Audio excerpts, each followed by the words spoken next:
Tubers huru hara skincare di tanah air kini akhirnya membawa artis Nikita Mirzani ke jalur hukum. Artis kontroversial itu resmi ditetapkan sebagai tersangka atas dugaan kasus pemerasan terhadap Dr. Reza Gladys. Penetapan ini diambil setelah laporan yang diajukan Reza pada 3 Desember 2024 lalu di Polda Metro Jaya akhirnya diproses lebih lanjut. Sayangnya, setelah ditetapkan sebagai tersangka, Nikita kedapatan mangkir dari pemeriksaan pada Senin kemarin dengan alasan pekerjaan yang tidak bisa ditinggalkan. Ia pun menyampaikan hal tersebut dalam siaran live-nya baru-baru ini. Meski tersandung dalam kasus hukum yang cukup pelik, Niki mengaku santai dan tidak takut jika harus masuk bui.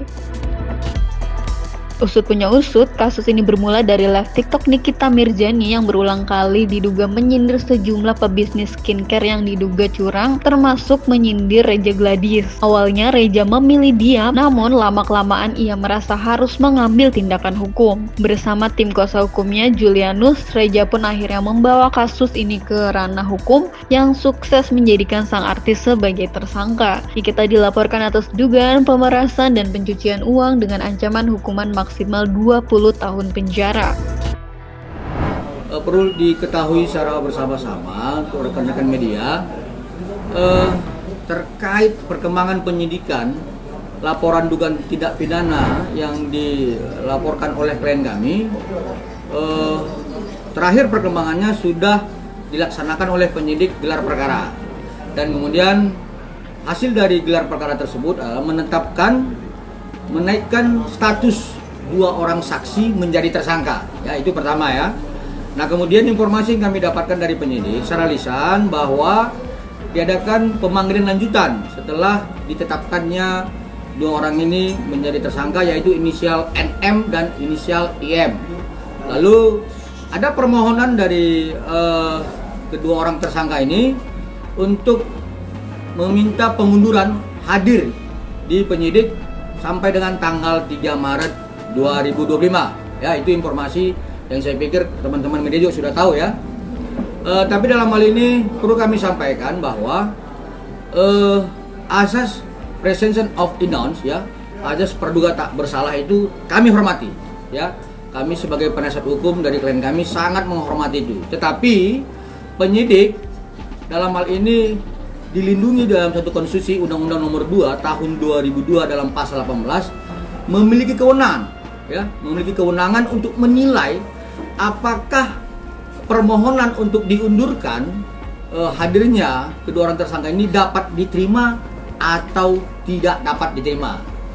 Ya, jadi kami dari penasihat hukum Dr. Reza Gladys menyampaikan dalam peristiwa-peristiwa ini kami melihat setelah ditetapkannya kedua orang yang menjadi tersangka, salah satu tersangka berinisial NM yang melalui media sosialnya telah melakukan beberapa peristiwa-peristiwa yang kami anggap sudah melakukan pidana yang berulang.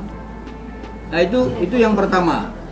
Nah, yang kedua, seharusnya hari ini menurut informasi yang kami dapatkan bahwa kedua tersangka ini sudah dipanggil untuk kedua kalinya. Nah, artinya kami menyimpulkan bahwa kedua tersangka ini tidak kooperatif. Ya.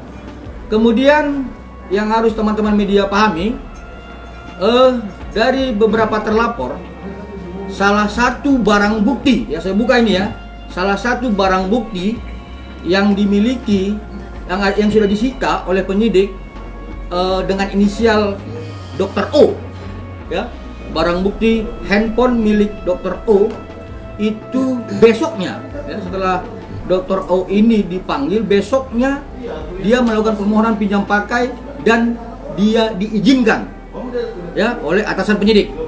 Nah, artinya unsur pertama tadi bahwa kami melihat adanya perbuatan pidana yang berulang. Kedua, kami melihat tidak kooperatifnya ya dari kedua tersangka sampai dengan pemanggilan hari ini.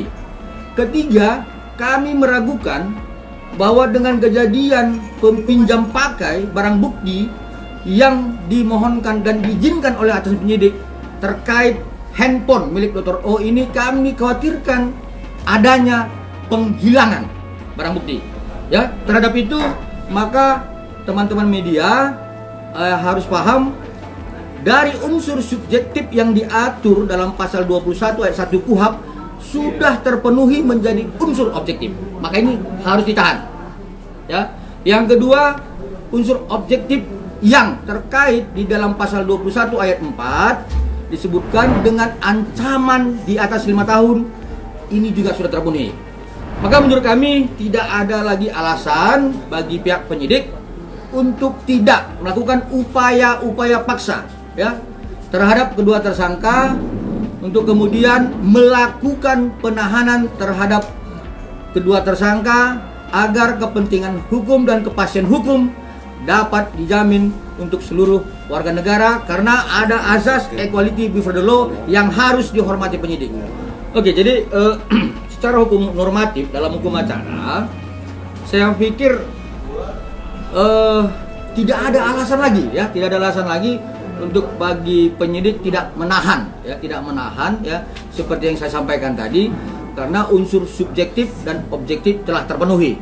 Tapi kalau kemudian apa yang saya sampaikan ini juga tidak terlaksana oleh penyidik dan atasan penyidik di Subdik 3 Cyber Polda Metro Jaya, kami akan melakukan upaya-upaya lain sebagai contoh yang diatur dalam Peraturan Kapolri nomor 6 tahun 2019 di pasal 41. Ya. Seharusnya adanya pengawasan yang bersifat insidental dari atasan penyidik. Nah, jadi untuk ke depan kami akan melakukan upaya-upaya hukum untuk menyampaikan hal ini kepada Bapak Kapolri Seki Irwasum. Demikian dia. Ada lagi? Bang, soal kronologi sendiri maaf mengulang gitu kan.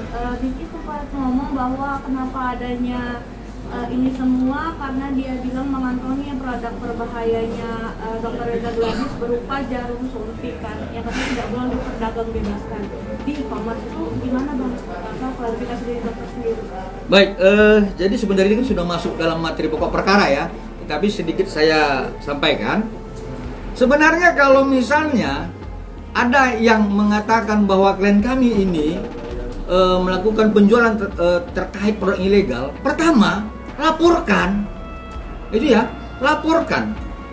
Jadi jangan berbicara masalah dia review, kemudian melakukan pengancaman. Ini kan niat dari awal sudah jelas, terstruktur, ya. Dia katakan ada produk yang ilegal, kemudian dia tidak laporkan, tetapi dia lakukan review. Nah ini kan terstruktur nih. Ada niatnya dari awal nih, ya. Yang kedua, saya sampaikan dengan tegas bahwa klien kami tidak pernah ya menjual produk seperti yang disampaikan oleh tersangka dan kawan-kawannya. Ya, tapi kalaupun memang dia sudah menjual produk itu, ingat ya, yang perlu saya sampaikan, saya senggol sedikit ya materi pokok perkaranya. Produk itu dibeli, perlakuannya itu di klinik. Ya, perlakuannya klinik. Bukan seperti yang disampaikan oleh si tersangka tersebut. Ya, ada lagi? Bang, tapi dari dokter sendiri ya, secara pribadi benar-benar ingin malam ini kedua orang itu ditangkap apa gimana Bang? Oh ya jelas. Jadi kan dari awal sudah saya sampaikan bahwa klien kami ini paham hukum acara. Artinya terlepas dari keinginan dia, ya. Perlu saya sampaikan kepada rekan-rekan semua bahwa klien kami tidak mempunyai dendam terhadap tersangka, tetapi karena dia paham tentang hukum acara, maka dia berharap hukum normatif, hukum acara itu terlaksana oleh penyidik. Saya pikir itu, ya. Lagi? Bang, tapi dari dokter Gladys sendiri sudah mengetahui belum sih Bang? Ini kan bisa dibilang pemanggilan terakhir atau keduanya Niki ya, tetapi dia tidak hadir Bang, gitu. Sempat kecewa juga nggak sih dokter Gladys? Kalau dibilang kecewa, ya sudah pasti ya, sudah pasti kecewa. Kekecewaan ini bukan berdasarkan like dislike ya, tetapi kekecewaan seorang warga negara terhadap penyelenggara negara yang tidak melaksanakan hukum normatif. Ya, jadi klien kami ini kan saya harus sampaikan berulang kepada rekan media bahwa beliau ini paham hukum acara. Jadi kekecewaan dia terhadap penyelenggara negara yang tidak melaksanakan hukum acara. Ini kan pengangkangan terhadap konstitusi. Saya pikir itu ya, secara pribadi dia tidak dendam. Lagi? Jadi soal produk itu memang bukan dijual di e-commerce, tapi kalau mau melakukannya tindakan harus dikuliti seperti itu ya Bang? Ya, kuncinya begini ya. Ini senggol-senggol sedikit ya. Pada intinya si pembeli membeli di e-commerce, kemudian diberikan voucher. Ya, cukup itu ya. Diberikan voucher, kemudian voucher dibawa ke klinik, lalu perlakuannya ada di klinik. Ya, jangan diperpanjang. Nanti saya masuk dalam materi pokok perkara ini. Nanti penyidik ini agak marah sama saya ini. Oke, yang lain? Bang, kalau dokter Raja Gede sendiri menuntut untuk NM ditahan dan satunya lagi atau uang yang 4M itu dikembalikan, Bang, atau seperti apa? Oke, jadi kembali lagi kepada klien kami, paham hukum acara ya. Jadi ini bukan soal uangnya atau yang lainnya, bukan. Tetapi ada unsur pemaksaan, kemudian adanya unsur yang terstruktur terhadap perbuatan melawan hukum dengan narasi overclaim dan pembohongan publik. Ini yang sebenarnya klien kami ingin ini tidak terjadi lagi ke depan.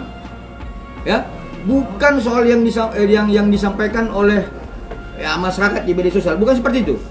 Ya, saya pikir perlu saya pertegas kembali bahwa klien kami ini tetap berharap agar huru hara ini dapat segera berhenti dengan melaporkan para tersangka itu kepada pihak penyidik di Polda Metro Jaya.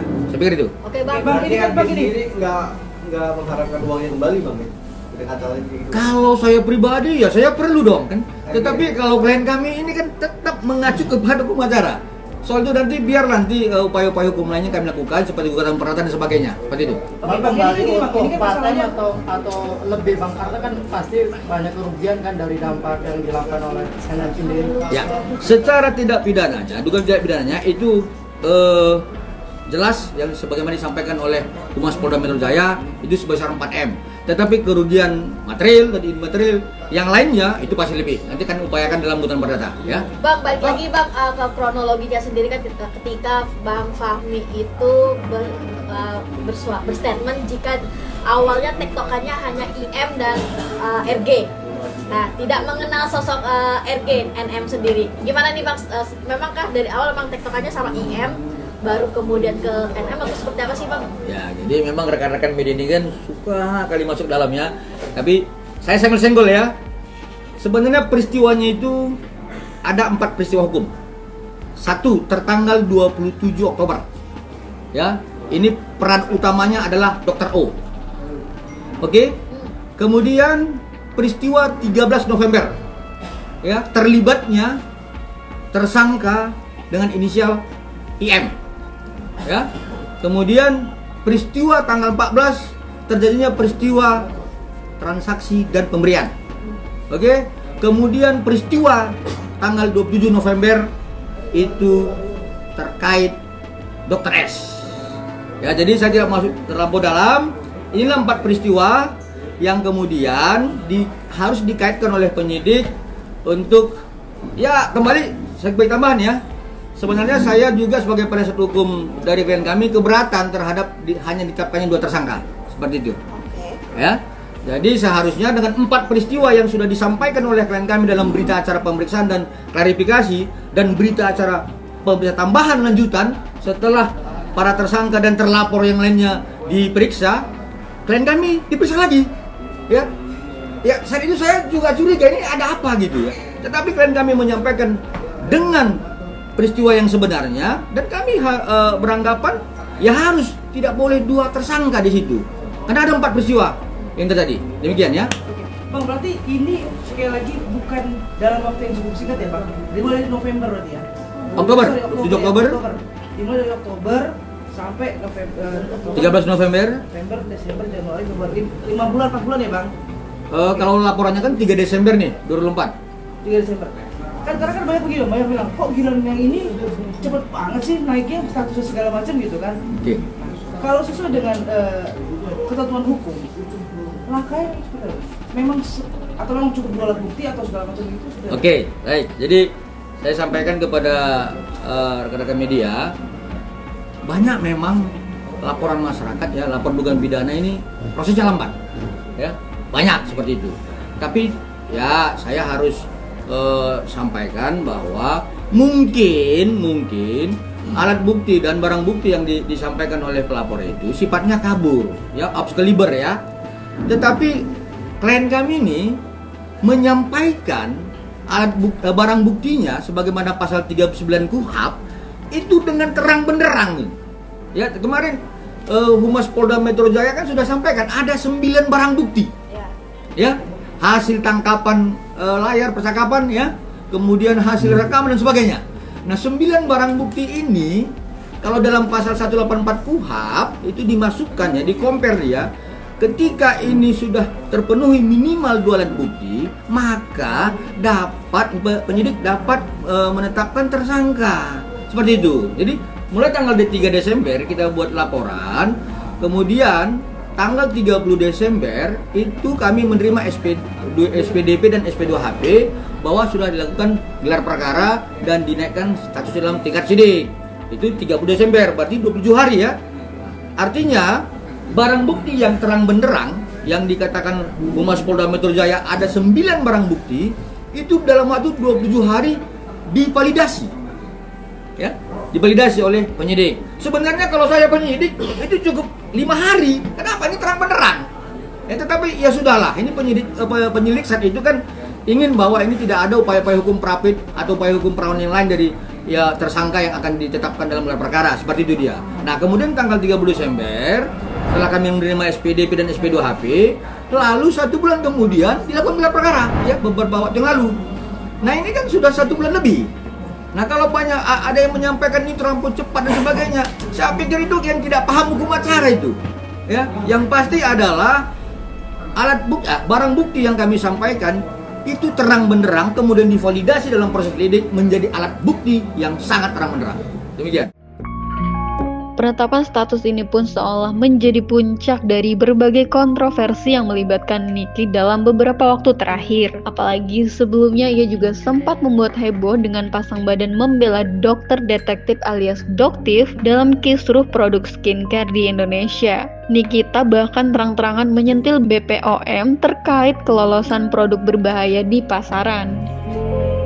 Namun tak sedikit nih netizen yang justru membela Nikita dalam perkara kasus ini. Menurut netizen, Raja Gladys seharusnya tak perlu takut dengan sindiran Nikita jika produknya memang tidak bermasalah. Nah, kalau menurut kalian gimana guys? Kalian ada di tim Nikita Mirzani atau Raja Gladys dan kawan-kawan? Yuk tulis komen di bawah ini.